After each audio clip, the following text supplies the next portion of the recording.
သူမဟာကမ္ဘာအတော်ဆုံးအမျိုးသမီးအေဂျင့်တွေတဲကတယောက်ပါနိုင်ငံတကာမူရည်ရစာတအူးကိုဖမ်းဆီးဖို့အတွက်ထောင်ထဲကိုထိုးဖောက်ဝင်ရောက်နိုင်ဖို့သူမဟာအရက်မူးနေဟန်ဆောင်ပြီးရဲဖမ်းတာကိုတမင်တကာအဖမ်းခံခဲ့ပါတယ်အဆောင်ကသူမကိုအမှုပြေစီမဲ့ဖြော်ရည်တစ်ခွက်ပေးပြီးအချင်းကန်းကိုစစ်ဆေးပြီးနောက်ထွက်သွားခဲ့တယ်မိမိတ်သွားတဲ့အချိန်မှာတော့သူမမျက်လုံးဖွင့်လာပြီးထိုင်လိုက်ကစပင်ကလစ်ကိုချွတ်လိုက်ပါတယ်သူမရဲ့စပင်တုကိုချွတ်လိုက်ပြီးအတွင်းမှာဝတ်ထားတဲ့ညဖက်စစ်စင်ရေးဝတ်စုံကိုထုတ်လိုက်ပါတယ်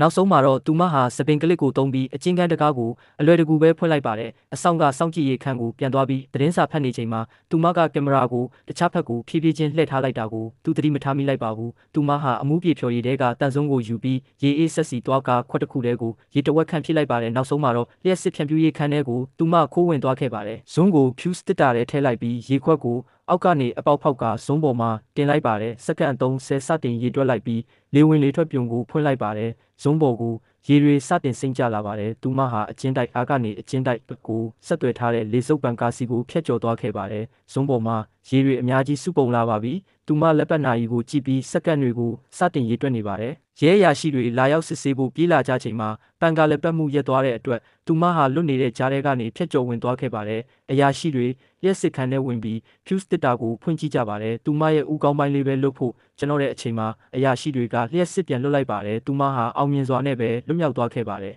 အရာရှိတွေကရေခွက်ကိုဘာမှမတင်ကပဲကောက်ယူပြီးအမိုက်ပုံးနဲ့ပစ်လိုက်ကြပါတယ်။သူမကတော့ရေချိုးခန်းလေဝင်လေထွက်ပြုံကိုဖွင့်တကားကိုတွန်းဖွင့်ပြီးအပိုင်းကအဆောင်စီကိုဖြည်းဖြည်းချင်းချင်းကပ်သွားပါတယ်။အဆောင်လဲကြည့်လိုက်တဲ့အချိန်မှာပဲသူမကသူ့ကိုတတိလစ်သွားအောင်တိုက်ခိုက်လိုက်ပါတယ်။တတိလစ်နေတဲ့အဆောင်ကိုအသုံးချပြီးစောင့်ကြည့်ရေးခန်းကိုလှည့်စားကအပိုင်းပရဲ့ဂိတ်တကားကိုဖွင့်လိုက်ပါတယ်။သူမဟာလေဝင်လေထွက်ပြုံထဲကိုပြန်ဝင်ပြီးထွက်ပြေးမဲ့လမ်းကြောင်းကိုပြောင်းလိုက်ပါတယ်။စုံထောက်ကအရက်မူးနေတဲ့အမျိုးသမီးကျင်းသားကိုတန်တရားဖြစ်ပြီးသူမရဲ့အချင်းကန်းစီကိုအမြန်ပြေးသွားပါတယ်။သူမကတော့သူမရဲ့အချင်းကန်းထဲကိုအောင်မြင်စွာပြန်ရောက်နေပြီးတကားကိုလည်းခတ်ထားပြီးပါပြီးစုံထောက်ရောက်လာတဲ့အချိန်မှာတော့သူမဟာနှစ်ချိုက်အိပ်ပျော်နေပါတယ်ဒီလိုနဲ့ပဲသူမဟာသူမရဲ့တာဝန်ကိုအဖြစ်ပြောစရာမရှိအောင်အောင်မြင်စွာထမ်းဆောင်နိုင်ခဲ့ပါတယ်